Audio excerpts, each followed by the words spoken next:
Sa akin. Ilan, te? 10 pieces. Kamusta yung pagpunta mo dun sa ano? Ay, ayun, natikman ko yung fried kangkong. Ang fried kangkong. Oh, di ba? Magsabi ka sa ating mga subscriber na pupunta tayo doon magbablog. Okay, mamaya po. Hello mga guys. Pupunta po kami doon mamayang mga 6 p.m. sa Central Alabang Market. So, nandoon po kami mamaya. Marami po doon pagpipilian ng pagkain. Magpo-food trip tayo. Tara na, guys! Aabangan nyo kami lahat. 10 pesos. 10 lang. Ano po yung... 10 pesos.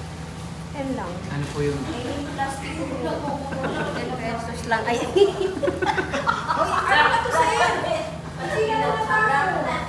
sa akin. Ilan, te? 10 pieces. Kamusta yung pagpunta mo dun sa ano? Ay, ayun, natikman ko yung fried kangkong. Ang fried kangkong. Oh, di ba? Magsabi ka sa ating mga subscriber na pupunta tayo doon magbablog. Okay, mamaya po. Hello mga guys. Pupunta po kami doon mamayang mga 6 p.m. sa Central Alabang Market. So, nandoon po kami mamaya. Marami po doon pagpipilian ng pagkain. Magpo-food trip tayo. Tara na, guys! Aabangan nyo kami lahat.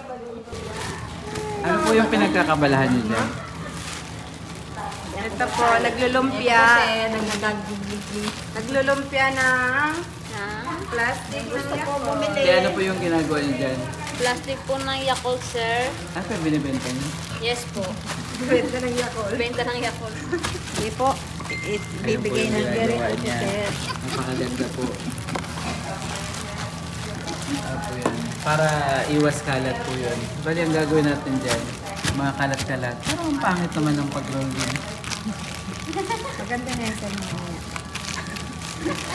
Bago na yun ay. Ang galing. Benta na to. Okay, bilang siya. O ba, dagdag na nga ito kay ate ano. Ibig sabihin, Oo nga. ayan yung mga ano nila. Class 10.